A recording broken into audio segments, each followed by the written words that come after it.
ಎಲ್ಲಿ ಕಳಿಸ್ತಿದ್ದೇನೆ ಒಂದ್ಸಲ ಹೋಗಲಿ. ಡಮ್ ಡಿಮ್ ಡಮ್ ಡಿಮ್ ಆಗ್ತದೆ. ಸ್ಟಾರ್ಟ್ ಮಾಡ್ತೀನಿ. ಅದಾಗತ್ತೆ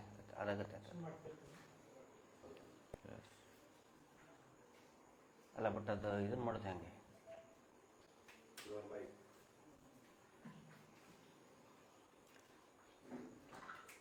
ಎಲ್ರಿಗೂ ನಮಸ್ಕಾರ.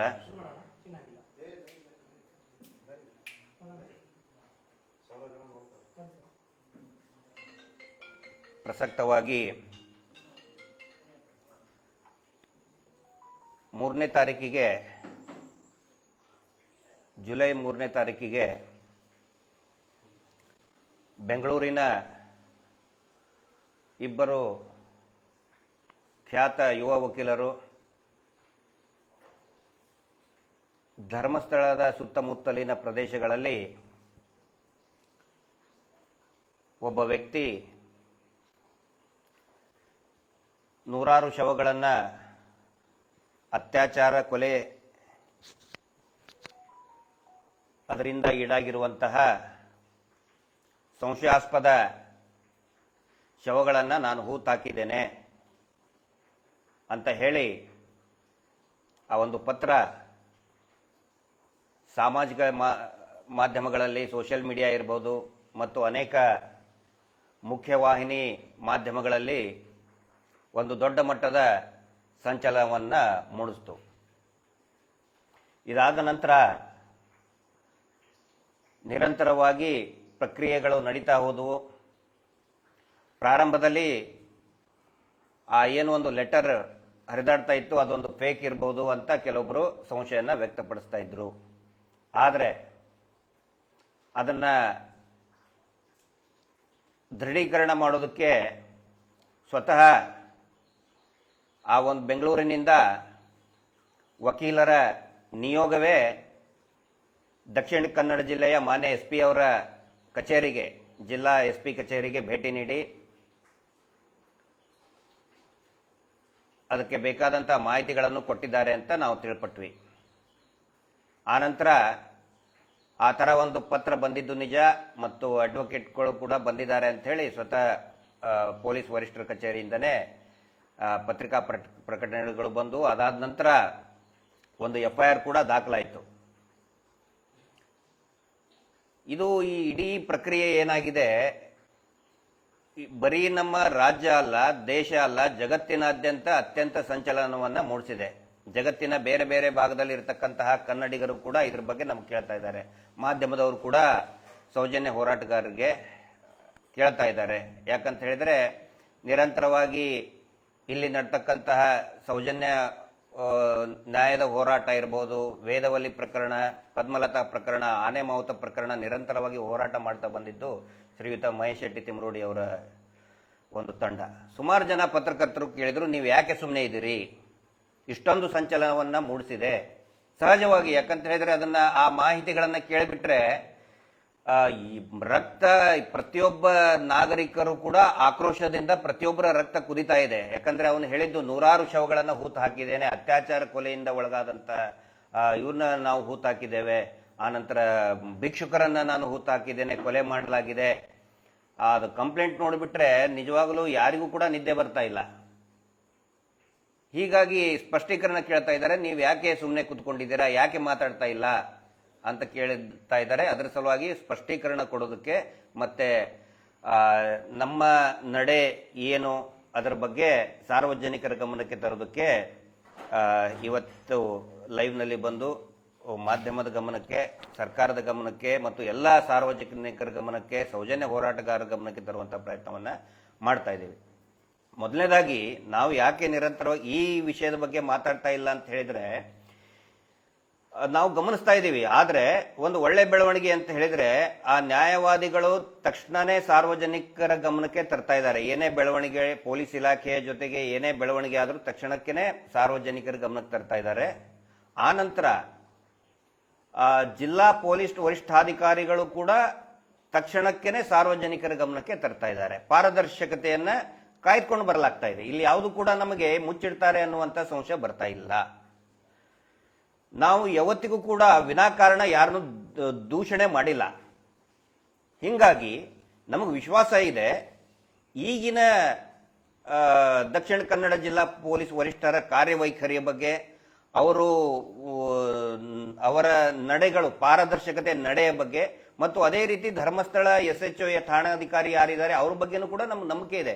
ಯಾವತ್ತಿಗೂ ಕೂಡ ವಿನಾಕಾರಣ ಅಲ್ಲ ಸಲ್ಲದ ಆರೋಪವನ್ನ ನಾವು ಯಾರ ಬಗ್ಗೆನೂ ಕೂಡ ಮಾಡಿಲ್ಲ, ಇನ್ನು ಮುಂದೆನೂ ಕೂಡ ಮಾಡೋದಿಲ್ಲ. ಹೀಗಾಗಿ ನಾವು ಸುಮ್ಮನೆ ಇದ್ದೇವೆ. ಅಂದ್ರೆ ಬೆಳವಣಿಗೆ ನಡೀತಾ ಇದೆ. ಅಡ್ವೊಕೇಟ್ ಟೀಮ್ ಇದೆ, ಏನಿದೆ ಓಜಸ್ವಿ ಗೌಡ ಮತ್ತು ಸಚಿನ್ ದೇಶಪಾಂಡೆ ಮತ್ತು ಅವರ ಮೇಲೆ ಮಾರ್ಗದರ್ಶನ ಮಾಡತಕ್ಕಂತಹ ಶ್ರೀಯುತ KV ಧನಂಜಯನ್ ಅವರು ಎಲ್ಲರೂ ಕೂಡ ಖ್ಯಾತಿವೆತ್ತ ಮತ್ತು ಸಾಕಷ್ಟು ಜ್ಞಾನ ಇರುವಂತಹ ಕಾನೂನಿನ ಪ್ರಕ್ರಿಯೆಗಳ ಬಗ್ಗೆ ಜ್ಞಾನ ಇರುವಂತಹ ಒಂದು ವಕೀಲರ ತಂಡನೇ ಇರೋದ್ರಿಂದ ನಮಗೆ ಈ ಪ್ರಕ್ರಿಯೆ ಬಗ್ಗೆ ಒಂದು ನಂಬಿಕೆ ಇದೆ. ಹಿಂಗಾಗಿ ನಾವು ಏನು ಜಾಸ್ತಿ ಮಾತಾಡ್ತಾ ಇಲ್ಲ, ಗಮನಿಸ್ತಾ ಇದ್ದೇವೆ. ಆದರೆ ಇಲ್ಲಿ ಒಂದು ಗಮನಿಸಬೇಕು, ಇದು ಪೊಲೀಸ್ ಇಲಾಖೆಯ ಗಮನಕ್ಕೆ ನಾನು ತರ್ತಾ ಇದ್ದೀನಿ. ಕೆಲವೊಬ್ಬರು ಪತ್ರಕರ್ತರು ಕೂಡ ಇಲ್ಲೇನು ಪೊಲೀಸ್ ವರಿಷ್ಠರ ಬಗ್ಗೆ, ಪೊಲೀಸ್ ನಡೆಯ ಬಗ್ಗೆ ಸಂಶಯನ ವ್ಯಕ್ತಪಡಿಸಿದ್ರು, ಅವ್ರಿಗೆ ನೋಟಿಸ್ ಕೂಡ ಕಳಿಸಿದ್ದಾರೆ. ಅನೇಕ ಜನರು ಮಾತಾಡ್ತಾ ಇರ್ತಾರೆ, ಪೊಲೀಸರ ಬಗ್ಗೆ ಸಹಜವಾಗಿ ಸಂಶಯ ವ್ಯಕ್ತಪಡಿಸ್ತಾರೆ. ಅದು ಯಾಕೆ ಅಂತ ಹೇಳಿದ್ರೆ, ಈಗಿನ ಪೊಲೀಸ್ ವರಿಷ್ಠರ ಬಗ್ಗೆ ಆಗಲಿ ಅಥವಾ ಈಗಿನ ಪೊಲೀಸ್ ವ್ಯವಸ್ಥೆ ಬಗ್ಗೆ, ದಕ್ಷಿಣ ಕನ್ನಡ ಜಿಲ್ಲಾ ಪೊಲೀಸ್ ಬಗ್ಗೆ ಅಲ್ಲ, ಅದು ಹಿಂದೆ ಆದಂತಹ ಕಹಿ ಅನುಭವಗಳು ಇದಾವಲ್ಲ. ವೇದವಲ್ಲಿ ಪ್ರಕರಣದಿಂದ 1979 ವೇದವಲ್ಲಿ ಪ್ರಕರಣ, ಅದಾದ ನಂತರ ಪದ್ಮಲತಾ ಪ್ರಕರಣ, ಅದಾದ ನಂತರ ಆನೆ ಮಾವುತನ ಡಬಲ್ ಮರ್ಡರ್ ಕೇಸ್, ಅದಾದ ನಂತರ ಸೌಜನ್ಯ ಪ್ರಕರಣ ಅಂತೂ ಸಂಪೂರ್ಣವಾಗಿ ದಾರಿ ತಪ್ಪಿಸ್ಬಿಟ್ರು.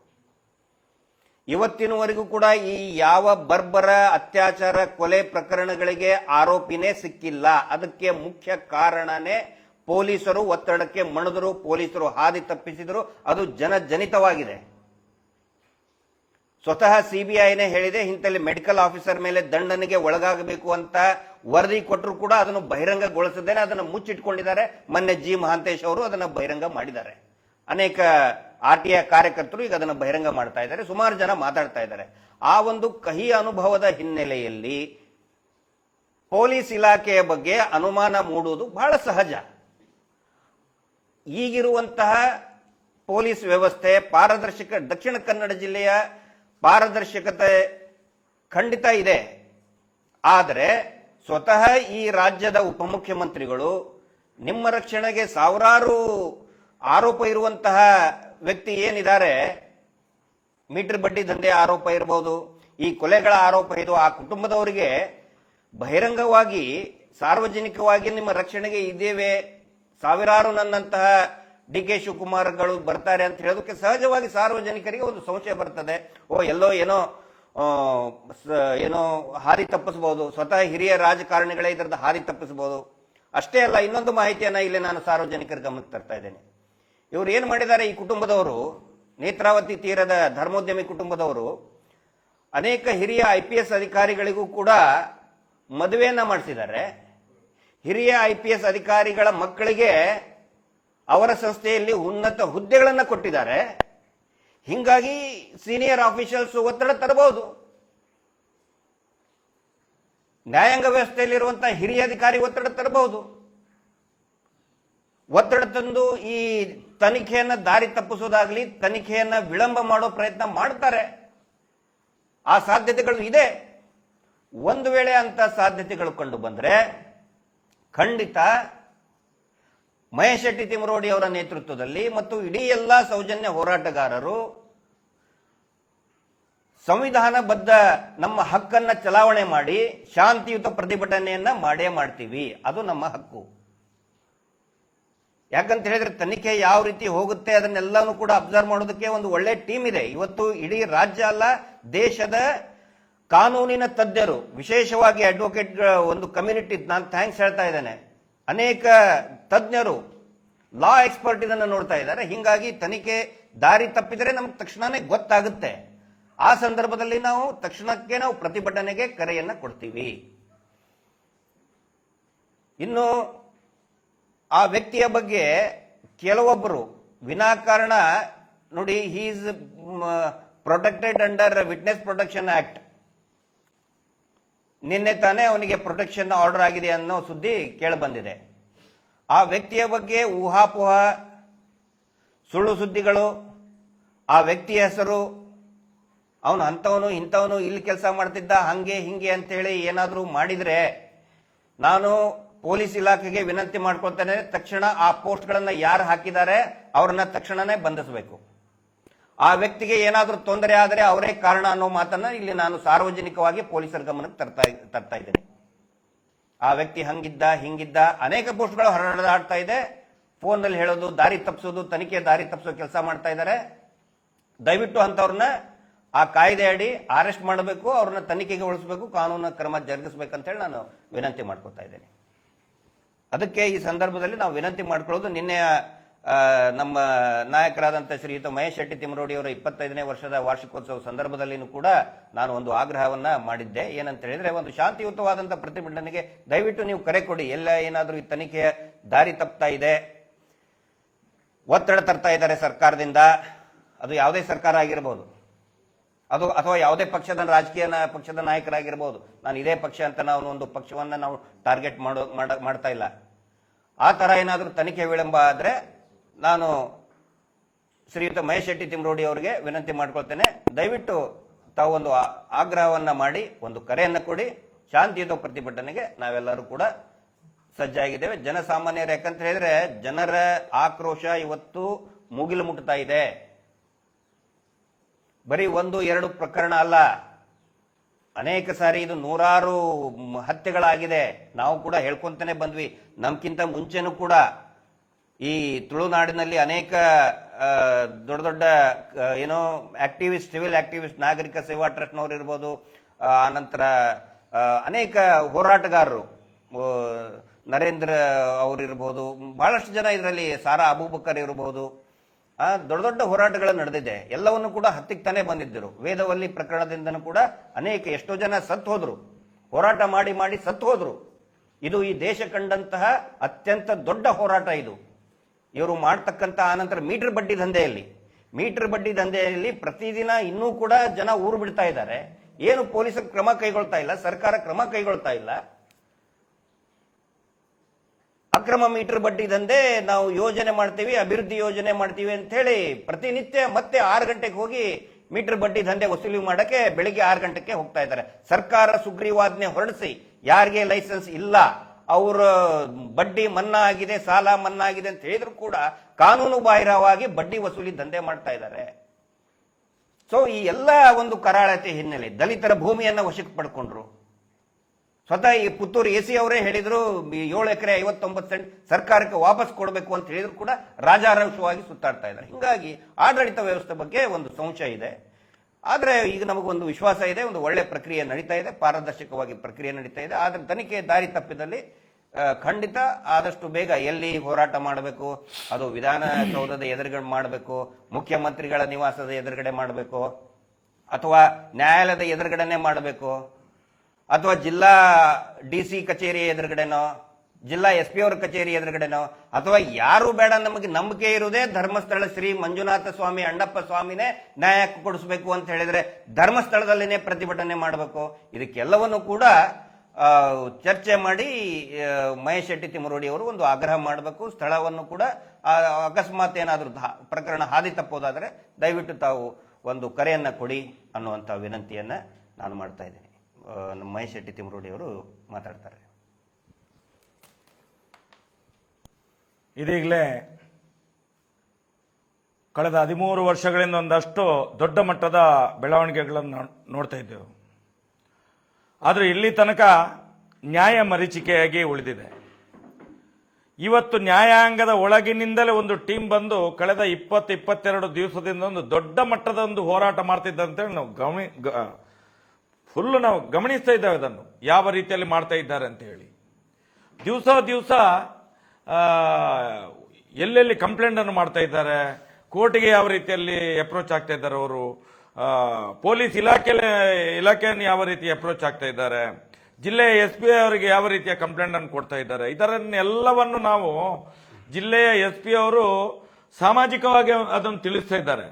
ಇದೊಂದು ಒಳ್ಳೆಯ ರೀತಿಯ ಬೆಳವಣಿಗೆ ಅನ್ನಿಸ್ತದೆ ನಮಗೆ. ಆದರೆ ಅದರ ಮಧ್ಯದಲ್ಲಿ ಕೂಡ ಯಾರೋ ಒಬ್ಬ ಬಂದು ಈ ಪ್ರಕರಣದಲ್ಲಿ ನಾನು ಎಷ್ಟೋ ಸಾವಿರ ಹೆಣಗಳನ್ನು ನೋಡಿದ್ದೇನೆ, ನಾನು ಅದನ್ನು ಎತ್ತಿ ಕೊಡ್ತೇನೆ ಅಂತ ಹೇಳಿ ಅರ್ಜಿ ಹಾಕಿದ್ರು ಕೂಡ ಒಂದು ಸುಮೋಟೋ ಕೇಸ್ ದಾಖಲು ಮಾಡದಂತ ಒಂದು ಪರಿಸ್ಥಿತಿ ಈ ರಾಜ್ಯದ ಕಾನೂನಿನಲ್ಲಿ ಆಗಲಿ, ಒಂದು ಪೊಲೀಸ್ ಇಲಾಖೆಗಳಲ್ಲಿ ಆಗಲಿ, ಸರ್ಕಾರದಲ್ಲಿ ಆಗಲಿ ಇನ್ನು ಯೋಚನೆ ಬಂದಿಲ್ಲ ಅಂತ ಹೇಳಿದ್ರೆ ಒಂದು ದೊಡ್ಡ ನೋವಿನ ಸಂಗತಿ ಅಂತ ಹೇಳಿದ್ರೆ, ಏನು ವೇದಾವಲ್ಲಿ ಪ್ರಕರಣದಿಂದ ಹಿಡಿದು ಇವತ್ತು ಸೌಜನ್ಯನ ಪ್ರಕರಣದವರೆಗೆ ಏನು ಸುಮ್ಮನೆ ಕೂತಿದ್ದಾರೋ ಎಲ್ಲವನ್ನು ಮುಚ್ಚಿ, ಅದೇ ರೀತಿ ಇವತ್ತೊಂದು ನ್ಯಾಯಾಂಗದ ವ್ಯವಸ್ಥೆಯಲ್ಲಿ ಇರುವಂತಹ ಒಂದು ದೊಡ್ಡ ಟೀಮು KV ಧನಂಜಯರು ಅಂತ ಹೇಳಿದ್ರೆ ಸಾಮಾನ್ಯ ಟೀಮ್ ಅಲ್ಲ.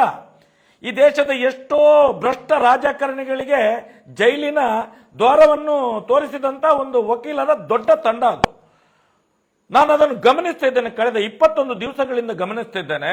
ಈ ಸಲ ಸೌಜನ್ಯನಿಗೆ ಮತ್ತು ಬಾಕಿ ಎಲ್ಲ ಇದಕ್ಕೂ ವೇದವಲ್ಲಿ ಪದ್ಮಲತನಿಗೂ ನ್ಯಾಯ ಸಿಗಬಹುದು ಅನ್ನುವಂಥ ದೃಷ್ಟಿಯಿಂದ ನಾವು ಯೋಚನೆ ಮಾಡ್ತಾ ಕೂತ್ರೆ, ಈಗ ಬರುವಂತ 21 ದಿವಸಗಳಿಂದ ನಾಳೆ ನಾಳೆ ನಾಳೆ ನಾಳೆ ಅಂತ ಹೇಳಿ ನಾವು ಮತ್ತೆ ಈ ಪ್ರಕಾರವಾಗಿ ಸನ್ಮಾನ್ಯ KV ಧನಂಜಯ ಸರ್ ಅನ್ನು ನಾವು ಭೇಟಿಯಾದವು.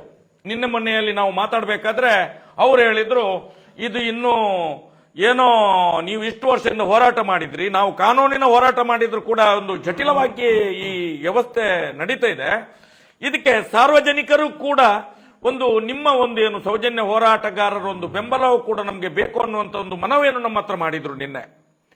ಆ ಪ್ರಯುಕ್ತವೇ ನಾವು ಹೇಳುವಂಥದ್ದು, ಮುಂದಿನ ದಿನಗಳಲ್ಲಿ ಎಲ್ಲಿಯೂ ಕೂಡ ಕಾನೂನಿನ ವ್ಯವಸ್ಥೆಯಲ್ಲಿ ನಮಗೆ ಜಾಗ ಇಲ್ಲ ಅಂತ ಹೇಳಿದ್ರೆ, ಇಡೀ ಪ್ರಜಾಪ್ರಭುತ್ವದ ವ್ಯವಸ್ಥೆಯನ್ನು ಇಟ್ಕೊಂಡೆ ನಾವು ಏನು ಒಂದು ದೊಡ್ಡ ಮಟ್ಟದ ಲಕ್ಷಾಂತರ ಜನರು ಇವತ್ತು ಈ ವಕೀಲರ ತಂಡದ ಒಟ್ಟಿಗೆ ಸೇರ್ಕೊಂಡು ಆದಷ್ಟು ಬೇಗ ಏನು ಕಾನೂನು ರೀತಿಯಲ್ಲಿ ನೀವು ಮಾಡಲಿಲ್ಲ ಅಂತ ಹೇಳಿದ್ರೆ, ಮುಂದಿನ ದಿನಗಳಲ್ಲಿ ಜನಗಳ ಒಂದು ತೀರ್ಮಾನ ಯಾವ ರೀತಿ ಇದೆ.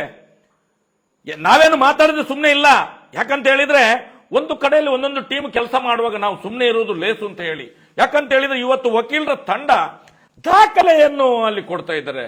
ಇಷ್ಟು ಯಾರು ಒಬ್ಬ ಹೆಣ ಊತವ ಹೇಳ್ತಾನೆ, ಅತ್ಯಾಚಾರದ ಹೆಣ್ಮಕ್ಕಳಿದ್ದು, ಅತೃಪ್ತ ಹೆಣ್ಮಕ್ಕಳಿದ್ದು, ವೃದ್ಧರಿದ್ದು, ಭಿಕ್ಷುಕರಿದ್ದು ನಾನು ತೆಗೆದುಕೊಡ್ತಂದ್ರೆ ಮುಂದೆ ಬಂದ್ರೆ ಇಷ್ಟ ತನಕ ಸುಮ್ಮನೆ ಕೂತಿದೆ ಅಂತ ಹೇಳಿದ್ರೆ, ನಾನು ಹೇಳೋದು ಈ ದೇಶದ ಕಾನೂನಿನ ವ್ಯವಸ್ಥೆ ಸತ್ತಿದೆ ಅಂತ ಕೇಳಲಿಕ್ಕೆ ನಾನು ಇಚ್ಛೆ ಪಡ್ತೇನೆ. ನಾನು ಇವತ್ತು ಒಂದು ವಕೀಲರ ತಂಡ KV ಧನಂಜಯರ್ ಅಂತ ಹೇಳಿದ್ರೆ ಹೈಕೋರ್ಟ್ ವಕೀಲರು ಇರ್ಬೋದು, ಸುಪ್ರೀಂ ಕೋರ್ಟ್ ಅಲ್ಲಿ KV ಧನಂಜಯ ಅಂತ ಹೇಳಿದ್ರೆ ಎಲ್ರಿಗೂ ಚಿರಪರಿಚಿತ. ಅವರು ಸಿಕ್ಕಾಪಟ್ಟೆ ಸಮಾಜಕ್ಕೆ ಸಾರ್ವಜನಿಕವಾಗಿ ಅವರ ಕ್ಲೈಂಟ್ಗಳಿಗೆ ನ್ಯಾಯದಾನವನ್ನು ಮಾಡಿದಂತ ದೊಡ್ಡ ಹೆಸರಿರುವಂತಹ ಟೀಮು.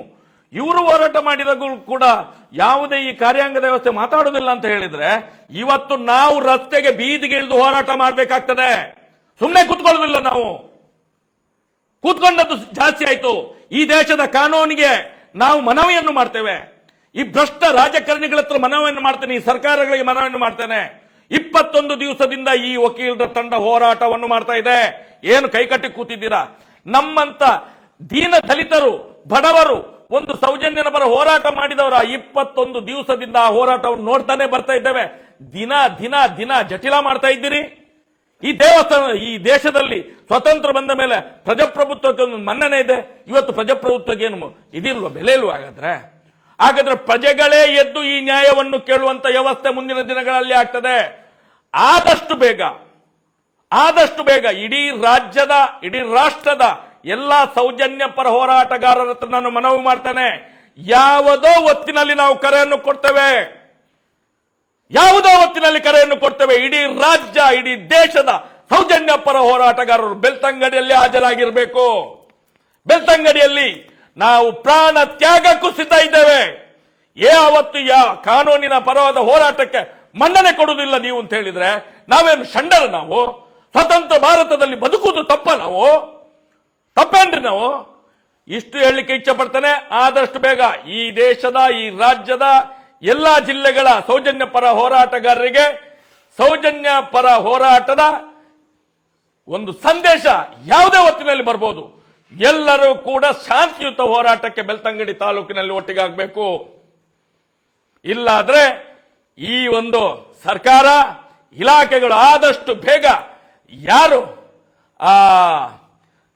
ಬಾಡಿ ತೆಗೆದುಕೊಡ್ತಾನೆ ಅಂತ ಹೇಳಿದಾನೆ ಅವನನ್ನು ತಂದು 164 ಸ್ಟೇಟ್ಮೆಂಟ್ ಮಾಡಿಸಿ ಸ್ಥಳಕ್ಕೆ ಹೋಗಿ ಎಲ್ಲವನ್ನು ಉತ್ಖನನ ಮಾಡಿ ಎಲ್ಲ ಸಾವಿರಾರು ಕಲೆಬರಗಳನ್ನು ಹೊರಗೆ ತೆಗೆದು ಇಡೀ ಸಮಾಜಕ್ಕೆ ನ್ಯಾಯ ಕೊಡಿಸಬೇಕು ಅಂತ ಹೇಳಿ ಮನವಿಯನ್ನು ಕೂಡ ಮಾಡ್ತಾ ಇದ್ದೇನೆ. ಇದು ನಮ್ಮ ಬೇಡಿಕೆ ಇರುವಂತದ್ದು. ಇದರ ಒಂದು ಮುಂದುವರಿದ ಭಾಗವಾಗಿ ನಿನ್ನೆ ಸತ್ಯಾಸತ್ಯತೆಯನ್ನ ಪಾರದರ್ಶಕವಾಗಿ ಜನರಿಗೆ ಮುಟ್ಟಿಸುವಲ್ಲಿ ಪ್ರಯತ್ನ ಮಾಡ್ತಾ ಇದ್ದಂತ, ನಿರಂತರ ಪ್ರಯತ್ನ ಮಾಡ್ತಾ ಇದ್ದಂತಹ ನಮ್ಮ ಕೂಡ್ಲಾ ರಾಂಪೇಜ್ ಯೂಟ್ಯೂಬ್ ಇರ್ಬೋದು, ಸಂಚಾರಿ ಸ್ಟುಡಿಯೋ ಯೂಟ್ಯೂಬ್ ಇರ್ಬೋದು, ಮತ್ತೆ ಈ ದಿನ .com ಏನಿದೆ ಅವು ಎಲ್ಲವುಗಳನ್ನು ಕೂಡ ಆ ವಿಡಿಯೋಗಳನ್ನ ಮತ್ತು ಚಾನಲ್ನೇ ಬ್ಲಾಕ್ ಮಾಡುವಂತಹ ಕೆಲಸ ನಡೆದಿದೆ.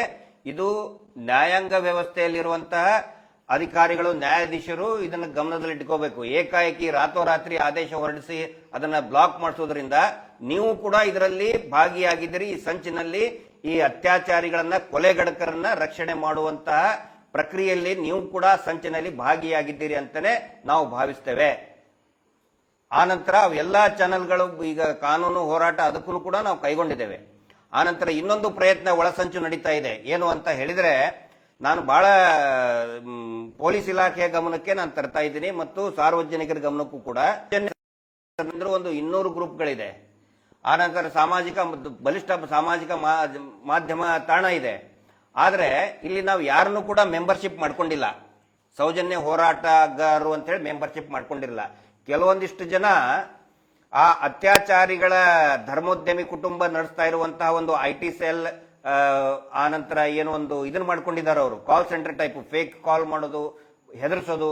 ಇನ್ನು ನಮ್ಮ ಗ್ರೂಪ್ ನಲ್ಲಿನೇ ಬಂದು ಈ ಶಾಂತಿ ಭಂಗ ಮಾಡುವಂತಹ, ಅರಾಜಕತೆ ಸೃಷ್ಟಿ ಮಾಡುವಂತಹ, ಹಿಂಸೆಗೆ ಪ್ರಚೋದನೆ ಮಾಡುವಂತಹ ಮೆಸೇಜ್ಗಳನ್ನು ಕೂಡ ಹಾಕ್ತಾ ಇದ್ದಾರೆ ಮತ್ತು ಅಶ್ಲೀಲ ಪದಗಳನ್ನ ಬೈತಾ ಇದ್ದಾರೆ. ನಾವು ಯಾರು ಕೂಡ ಸೌಜನ್ಯ ಹೋರಾಟಗಾರರು, ಸೌಜನ್ಯ ಸಮಿತಿ ಈ ತರ ಅಶ್ಲೀಲ ಪದಗಳನ್ನ ನಾವು ಎಷ್ಟೋ ಸಾರಿ ಹೇಳಿದೀವಿ. ಆ ಅತ್ಯಾಚಾರಿಗಳ ಹೆಣ್ಮಕ್ಳಿಗೂ ಕೂಡ ಬೈಬೇಡಿ, ಅದು ನಮ್ಮ ನಿಯಮ ಅಲ್ಲ, ಅದು ನಮ್ಮ ನೀತಿ ಅಲ್ಲ. ಕೆಲವೊಬ್ರು ಬೇಕು ಅಂತಲೇ ಬೈತಾ ಇರ್ತಾರೆ. ಅದಕ್ಕೂ ನಮಗೂ ಯಾವುದೇ ರೀತಿಯಾದಂತ ಸಂಬಂಧ ಇಲ್ಲ. ಯಾರಾದರೂ ಅರಾಜಕತೆ ಸೃಷ್ಟಿ ಮಾಡುವಂಥದ್ದು, ನಾವು ಕಲ್ಲೆಸಿತೀವಿ, ನಾವು ಅದನ್ನ ಮಾಡ್ತೀವಿ ಅಂತೇಳಿ ಸುಳ್ಳು ಏನು ಮೆಸೇಜ್ಗಳನ್ನ ಹಾಕ್ತಾ ಇದ್ದಾರೆ, ಖಂಡಿತ ಪೊಲೀಸ್ ಇಲಾಖೆ ಅಂತವ್ರ ಮೇಲೆ ಕ್ರಮವನ್ನ ಕೈಗೊಳ್ಳಬಹುದು. ನಾವು ಏನೇ ಇದ್ರೂ ಕೂಡ ಸಾಂವಿಧಾನಿಕ ಹೋರಾಟಕ್ಕೆ ಮಾತ್ರ ಮನ್ನಣೆ ಇದೆ, ಕಾನೂನಿನ ಸುಪರ್ದಿಯಲ್ಲಿ ಮಾತ್ರ ಮನ್ನಣೆ ಇದೆ ಹೊರತು ಇನ್ನು ಯಾರೋ ನಾ ಸೌಜನ್ಯ ಹೋರಾಟಗಾರ ಅಂತ ಹೇಳ್ಕೊಂಡು ಏನೋ ವ್ಯವಹಾರ ಮಾಡಿದ್ರು, ದಂಧೆ ಮಾಡಿದ್ರು, ಆ ನಂತರ ಅರಾಜಕತೆ ಸೃಷ್ಟಿ ಮಾಡುವಂತ ಮೆಸೇಜ್ಗಳನ್ನ, ಪೋಸ್ಟ್ಗಳನ್ನ ಹಾಕಿದ್ರೆ ಅದಕ್ಕೂ ನಮಗೂ ಯಾವುದೇ ಸಂಬಂಧ ಇಲ್ಲ. ದಯವಿಟ್ಟು ವಾಟ್ಸ್ಆಪ್ ಅಡ್ಮಿನ್ ದಯವಿಟ್ಟು ಅವ್ರನ್ನ ದೂರ ಇಡಿ.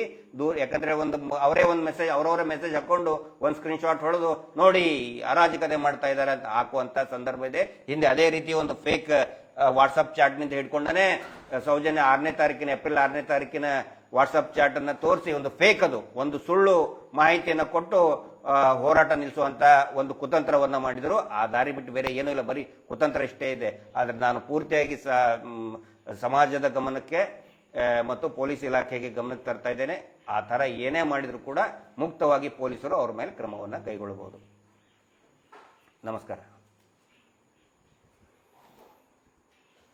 ಬೇಕಾ? ಬೇಡ ಬೇಡ ಬೇಡ.